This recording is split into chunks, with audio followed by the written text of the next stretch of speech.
딸이 그 집에서 도망치듯 빠져나온 후 우리는 대전역에서 만났습니다.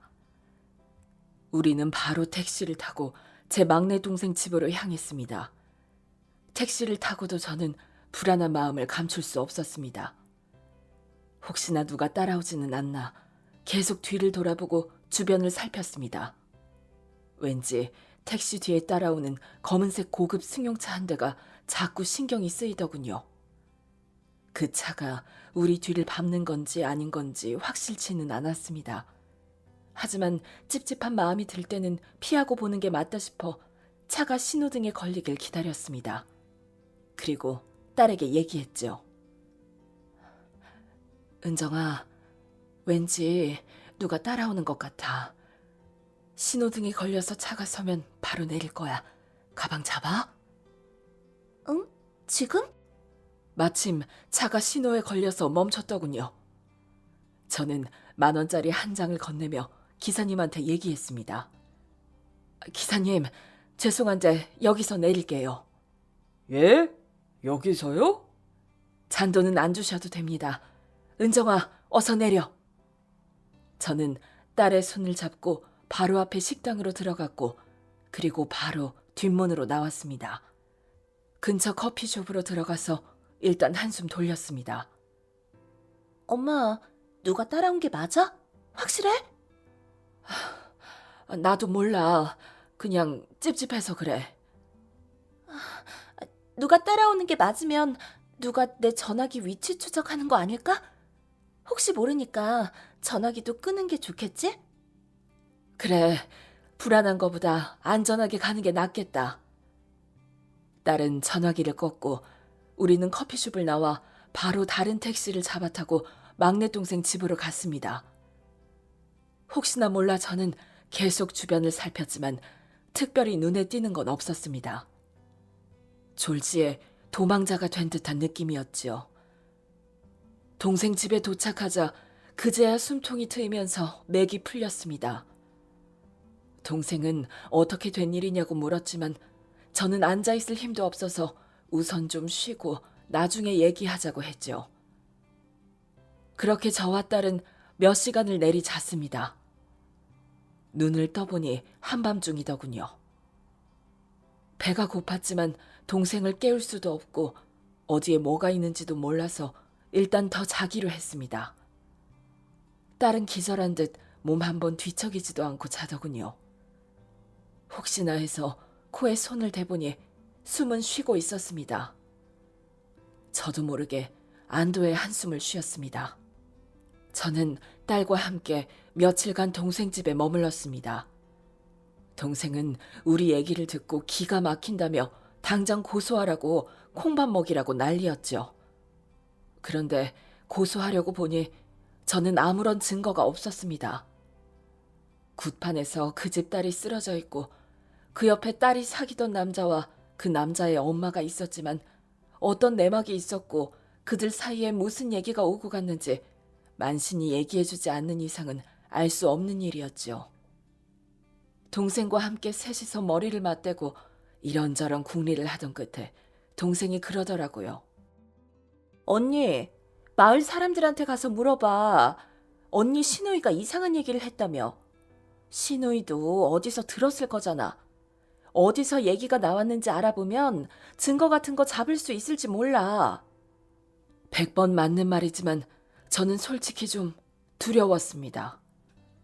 잘못 얘기 꺼냈다가 괜히 미친년 소리 듣는 건 아닌지, 만약에 증거를 잡는다고 해도 소송을 걸면 이길 수나 있을런지.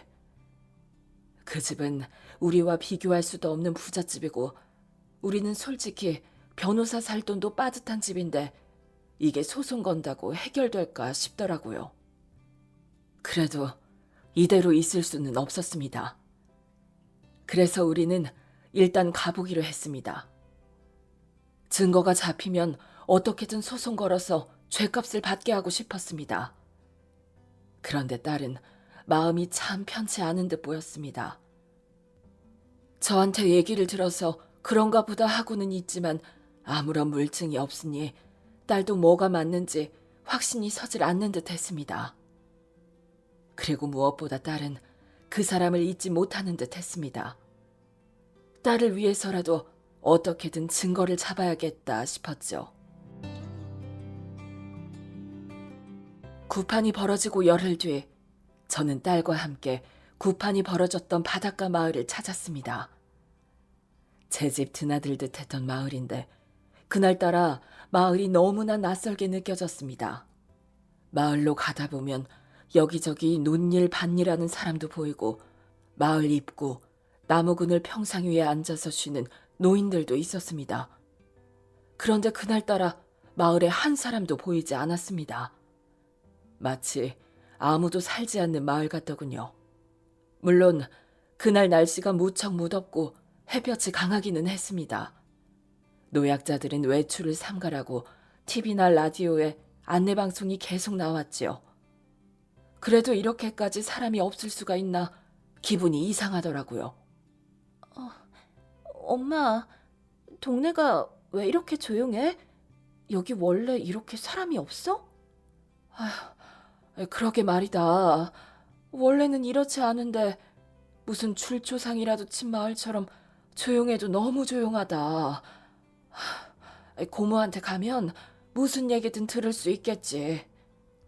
우리는 뭔가 으스스한 분위기를 느끼면서 신우이 집에 도착했습니다. 아이고 세상에, 옳게.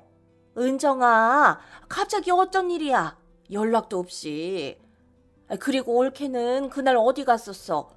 혼이 나간 사람처럼 아무리 불러도 못 듣고 가버리대? 그럴 사정이 좀 있었어요. 그나저나 형님, 제가 뭐 하나 물어볼 게 있는데. 물어볼 거라니. 뭐 물어보려고 그래? 물어볼 게 뭐 있다고? 제가 말도 꺼내기 전에 신우이는 뭔가 경계하는 눈치였습니다. 저기 형님, 그날 구판 벌어진 날 있잖아요. 그날 형님이 저보고 그러셨잖아요. 만신 집에 아가씨가 한 명 와 있다고요. 그 아가씨가 신병이 들어서 중리 많이 한다고 안 하셨어요? 아니 옳게. 지금 무슨 소리를 하는 거야? 내가 언제 그런 말 했다고 그래? 이상한 소리 할 것 같으면 어서 가. 형님, 기억 안 나세요? 형님이 그날 그러셨잖아요. 구판 구경하러 가자고. 아가씨가 신내림을 안 받으면 죽을 수도 있는데 저승사자를 아가씨 대신 다른 사람한테 보낸다고. 그래서 굿한다고 그랬잖아요. 옳게. 더위 먹었어? 그게 무슨 소리야? 내가 언제 그랬어? 그런 이상한 소리 함부로 하는 거 아니야. 이만 돌아가. 나는 할 말 없으니까. 신우이는 뭔가 크게 두려워하는 듯 했습니다. 누가 신우를 쳐다보기라도 하는 듯 자꾸만 주변을 돌아보더군요. 형님, 무슨 일이 있었죠? 형님도 뭔가 알죠? 형님, 그 아가씨 대신 우리 은정이를 저승사자한테 보내려고 했어요. 우리 은정이가 죽을 뻔했다고요. 그게 무슨 소리야? 가만. 여기 가만히 있어. 아니, 일단 들어가. 나는 문 좀 닫고 올 테니까. 저는 딸을 데리고 안으로 들어갔고 신우이는 대문 밖으로 나가 골목을 살피더니 평소 닫지도 않는 대문을 닫고 걸쇠까지 걸어 잠갔습니다. 분명 뭔가 심상치 않은 일이 일어난 것 같았습니다. 신우이는 문단속하고 방으로 들어와 우리한테 바짝 다가가 앉더니 낮은 목소리로 물었습니다. 그게 무슨 소리야? 은정이가 뭐 어떻게 됐다고? 저는 그때 구판에서 봤던 광경부터 은정이에게 있었던 일까지 모두 신우이에게 얘기했습니다. 세상에, 어떻게 이런 일이. 그 소문이 맞네 그래. 그 아가씨가 죽은 게 대신 죽을 사람이 안 죽어서 그렇다더만 그 말이 맞네 맞아. 그 아가씨가 죽다니요? 그게 무슨 소리예요? 그 아가씨가 죽었어요? 아이고 말도 마. 난리도 그런 난리가 없었어. 점심때 시작된 구판이 밤까지 이어졌는데 구판이 끝나갈 무렵이었어. 시름시름 앓으면서 누워있던 아가씨가 갑자기 몸이 다 나은 것처럼 일어나더라고. 그래서 사람들이 그랬지. 역시 이 만신은 다르다. 죽어가는 아가씨를 살렸다. 그런데 그 아가씨 행동이 이상한 거야. 마치 바다에서 누가 부르는 것처럼 바다만 쳐다보면서 그쪽으로 걸어 들어가더라고. 아가씨가 바다로 걸어가자 만신은 더 세게 구슬하기 시작했어. 이제 다 떨어져 나갔나 보다. 용왕님께 절이라도 하려나 보다 생각하고 지켜봤지. 그때 갑자기 만신이 바다에 대고 소리를 치더라고. 썩 물러가라고. 네가 낄 자리 아니라고. 만신은 물에 물귀신을 쫓아낼 기세로 바다로 달려갔는데 바닷물에 발이 닿기도 전에 만신이 쓰러지더니 갑자기 피를 토하고 그 자리에서 발작하더라고. 아가씨는 계속 물속으로 걸어 들어가는데 아무도 아가씨를 감히 근처에 가지를 못하는 거야. 다급한 마음에 아가씨 오빠라는 사람이 달려갔지. 그런데 아가씨 힘이 어찌나 센지 아무리 아가씨를 빼내려고 해도 안 되는 거야. 그러다 아가씨 오빠까지 물에 빠지고 사람들이 어찌할 바를 모르고 발만 동동 구르고 있었지. 그러다가 자식 둘 다 보내겠다 싶었는지 아가씨 엄마가 바다에 들어가서 아들만 겨우 붙잡아 데리고 나오더라고. 그 후에 아가씨는 바다 깊이 가라앉아 버렸는지 어쨌는지 시신도 못 건졌어. 풍랑이 너무 심해서 며칠 동안 아무도 바다에 들어갈 엄두를 못 냈어. 바다가 잠잠해지고 난 후에 아가씨를 찾으러 잠수부 몇 명이 들어갔는데 이 넓은 바다에서 어떻게 시신을 찾겠어. 영원히 못 찾는 거지 뭐. 에휴. 만신은 어때요? 무사해요? 에휴, 무사하긴. 그날 그렇게 피를 토하고 쓰러진 후부터 일어나지를 못해.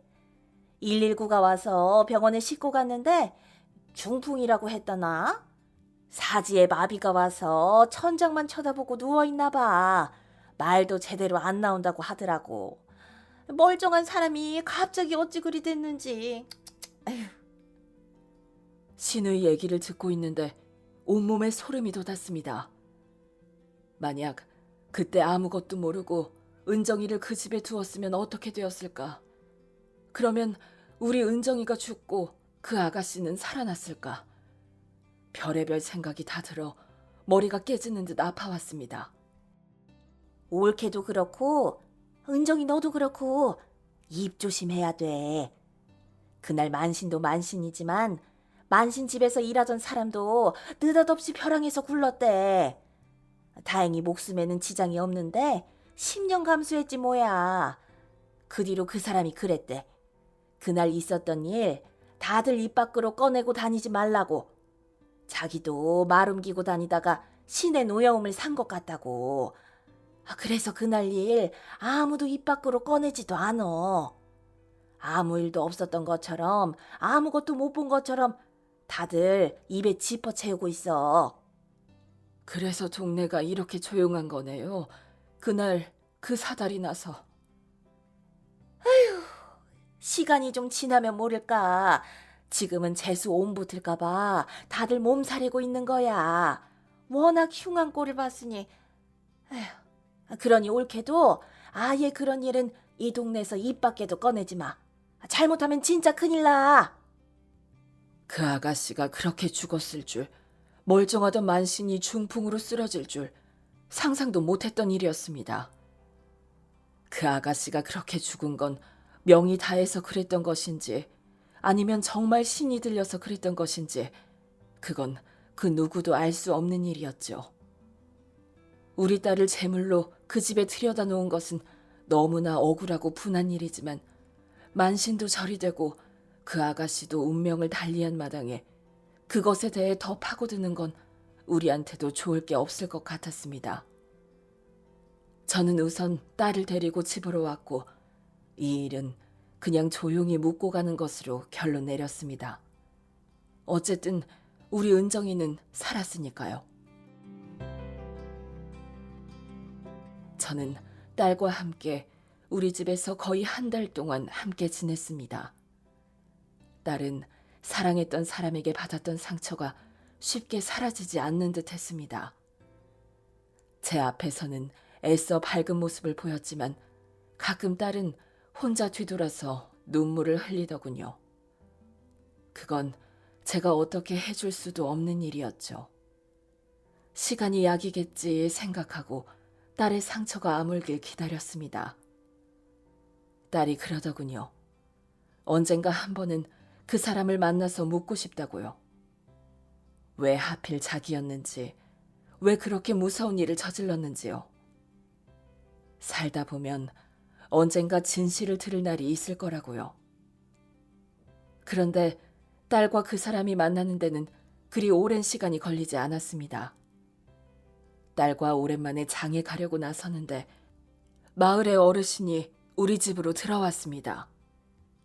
여기가 총각이 찾는 그 집이야.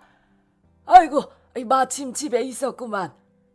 이 총각이 은정이 만나러 서울서 왔어.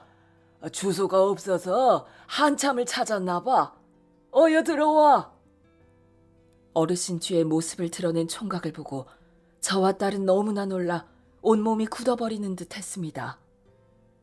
그 총각은 은정이와 약혼한 그 총각이었는데 못 알아볼 정도로 얼굴이 많이 상해 있었습니다. 눈이 퀭하고 넋이 반쯤 나간 듯 보이더군요. 안녕하세요. 오랜만에 뵙겠습니다. 말씀드릴 게 있어서 찾아왔습니다. 은정이가 아무리 연락을 해도 전화를 받지 않아서요. 어쩐 일이에요? 여긴 어떻게 알고 왔어요? 은정아, 나 좀 살려줘. 나 이대로 가다간 죽을 것 같아. 밤마다 악몽을 꿔서 잠을 잘 수가 없어. 매일 밤마다 그 남자가 찾아와. 그 남자라니? 우리 은지를 데려간 그 남자. 물을 뚝뚝 흘리며 매일 밤 내 꿈속에 찾아와.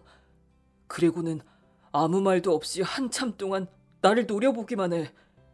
무슨 말을 걸어도 아무 말도 안 해. 은정아, 나 무서워서 미치겠어. 나 아무것도 할 수가 없어. 은정아, 나 좀 도와줘. 만신 말로는 그 남자가 너희 아버지라는데. 그게 무슨 소리야? 그 사람이 은정이 아버지라니. 제가 견디다 도저히 더 이상은 견딜 수가 없어서 만신이 입원한 병원을 찾아갔어요. 만신은 지금 말도 제대로 못하고 침대에 누워만 있는데 제가 가니 만신이 그러더라고요. 자기는 이제 더 이상 아무것도 못한다고. 은정이를 찾아가서 사실대로 얘기하고 속죄하라고요. 안 그러면 그 남자가 계속 찾아올 거라고요. 그것만이 우리 가족이 살 수 있는 길이라고 했습니다. 총각은 겁에 질린 표정으로 얘기를 하더니 갑자기 무릎을 꿇었습니다. 은정아, 나 좀 도와줘. 은정이 어머님, 제발 저 좀 도와주세요. 죄송합니다. 제가 무슨 짓을 했는지, 제가 무슨 죄를 지었는지 잘 압니다. 벌을 받으라면 받고 정신적인 피해 보상을 해달라고 하시면 그렇게 해드리겠습니다. 제발 도와주세요. 제발 은정이 아버님께 노여움을 푸시라고, 제발 제 꿈에 그만 좀 찾아오시라고 말씀해주세요. 부탁드립니다. 은정이 어머님, 은정아, 제발 부탁이야. 뭘 잘못했다는 거야? 자네 입으로 직접 얘기를 해봐. 잘못한 걸 얘기하고 용서를 빌어야지. 밑도 끝도 없이 용서해달라는 건 순서가 아니잖아? 사실대로 다 말씀드리겠습니다. 동생이 많이 아팠습니다. 신내림을 받아서 신딸이 되어야 하는데 신내림을 받아도 걱정, 안 받아도 걱정이라고 했습니다. 신내림을 안 받으면 죽을 팔자고 신내림을 받아도 몸이 약해서 견디지를 못할 거라고요. 그럼 어떻게 해야 하느냐 만신에게 물어보니 생년월일이 같은 여자를 구해오라고 하더군요. 그래야 은지가 살 수 있다고요. 그 즈음이었습니다. 은정이가 우리 회사에 입사 원서를 내었고 우연히 이력서를 보게 됐는데 은정이의 생년월일이 동생하고 같았습니다. 저는 믿을 수가 없었죠. 이건 은지를 살리라는 하늘의 뜻이라고 생각했습니다. 그때부터 제정신이 아니었나 봅니다. 만신에게 사진을 들고 가 생년월일 똑같은 사람을 찾았다고 했더니 안 될 건 아니지만 고비가 많겠다고 했습니다. 은정이가 동생과는 달리 강한 기운을 가지고 있어서 신이든 잡귀든 쉽게 접근하지 못하고 돌보는 조상이 있다고. 조상까지 쳐내려면 보통 일이 아닐 거라고 하더군요. 그래서 큰 구판을 벌이자 했습니다. 처음부터 기선제압을 하지 않으면 다 죽는다고요. 저는 만신이 시키는 대로 은정이를 은지와 최대한 비슷하게 만들고 은정이를 은지방에 머물게 했습니다. 처음부터 은정이와는 결혼할 생각도 없었고 약혼도 은정이를 끌어들이기 위해 한 겁니다. 하지만 시간이 갈수록 은정이한테 마음이 기운 건 사실입니다. 하지만 제 마음이 약해지면 안 된다 다짐했죠. 제 동생 어릴 때부터 뚜렷한 병명도 없이 죽을 고비를 몇 번 넘겼습니다. 집에 있는 시간보다 병원에 있는 시간이 더 많았고요. 동생 때문에 부모님 속은 새까맣게 타들어갔습니다. 이번 한 번만 잘 넘기고 동생 대신 누군가 대신 죽어준다면 모든 게 끝날 것 같았습니다. 그래서 겁도 없이 그런 짓을 저질렀어요. 죄송합니다. 정말 죄송합니다. 총각은 무릎 꿇고 앉아 어깨를 들썩이며 울었고 저 집 사람들 겉으로는 좋아 보이지만 다들 기구한 팔자를 타고났구나 싶어 제 마음도 썩 좋지는 않더군요. 지금이라도 그 모든 연결고리를 끊어야 된다는 생각이 들었습니다. 저는 총각을 일으켜 세웠죠. 일어나게. 있을 수도 일어나서도 안 되는 일들이 일어났지만 어쩌겠어. 이제 더 이상 그런 무서운 일은 없어야지. 자네가 무슨 말을 하고 싶은지 다 알아들었으니 일단 돌아가. 내가 무슨 수로 죽은 은정이 아버지를 달랠지 모르겠지만 노여움을 풀라고 당신 딸 이제 멀쩡하니 이쯤에서 그만하자고 얘기해보겠네. 그러니 우리는 앞으로 두 번 다시 마주치는 일이 없었으면 좋겠어. 악연도 이런 악연이 없는 것 같아. 총각은 너무 죄송하다고 잘 부탁드린다고 몇 번이나 신신당부하고 갔습니다. 저는 어떻게든 해보겠다고 말은 했지만 솔직히 어떻게 해야 할지 모르겠더군요. 제가 남편을 불러올 수 있는 사람도 아니고 남편을 만나러 갈 수도 없으니까요. 그저 저는 남편의 영정사진을 앞에 두고 마치 제 앞에 남편이 앉아있는 것처럼 얘기를 시작했습니다. 짧은 시간 안에 참 많은 일이 있었네요. 일어나지 말았으면 좋았을 일들이 일어나서 힘들었지만 이제 괜찮아요. 은정이도 이제 조금씩 마음의 안정을 되찾아가고 있고요. 그런데 다시 그 누구에게든 나쁜 일이 생기면 은정이가 많이 힘들 거예요. 당신이 우리를 지켜줘서, 우리 은정이를 지켜줘서 고마워요. 이제 총각 꿈에는 그만 찾아가고 당신도 편히 쉬어요. 이제 다 괜찮을 거예요. 그렇게 저는 남편 영정 사진을 들고 몇 번이고 얘기했고 보름이 지난 후 남편이 제 꿈에 나타났더군요. 물에 젖은 모습이 아니었습니다. 나와 결혼할 때처럼 깨끗하게 양복을 차려입은 모습이었습니다. 표정이 한결 편안해 보이더군요. 그 모습을 보고 이제 됐다, 이제 다 끝났다 했습니다. 저와 같이 지내다가 딸은 다시 서울로 올라갈 준비를 하고 있었습니다. 새로운 직장을 구하고 새 출발하고 싶다고요. 하루는 딸이 컴퓨터 앞에 앉아서 서울에서 살 집을 알아보다가 한숨을 푹 쉬더군요. 아휴, 방값이 너무 비싸다. 지금 내가 가진 돈으로는 반지하밖에 안 되겠네. 엄마가 방 구하는데 돈 보태줄 테니까 좀 괜찮은데 구해. 엄마도 모아놓은 돈 조금 있어. 정말? 그럼 엄마가 돈 빌려주면 그 돈으로 방 구하고 나중에 차츰 갚을게. 일단 통장에 얼마 있는지 확인해보고 돈이 얼마나 필요할지 계산 좀 해봐야겠다. 자, 어디 보자. 어? 이게 뭐야? 세상에, 어떻게 이런 일이... 왜 그래? 무슨 일이야? 이게 얼마야? 세상에, 5억이야. 엄마, 5억을 보냈어. 그 사람이 나한테 돈을 보냈어. 뭐? 어디 봐. 딸의 통장에는 정말 5억이 입금되어 있었고 보낸 사람 이름은 박은석. 우리 집에 왔던 그 총각 이름이 찍혀 있더군요. 딸은 바로 그 총각에게 연락을 했고 무슨 돈이냐고 물었죠. 그랬더니 그 총각이 고맙다고 이렇게밖에 보답할 길이 없어서 돈을 보냈다고 했습니다.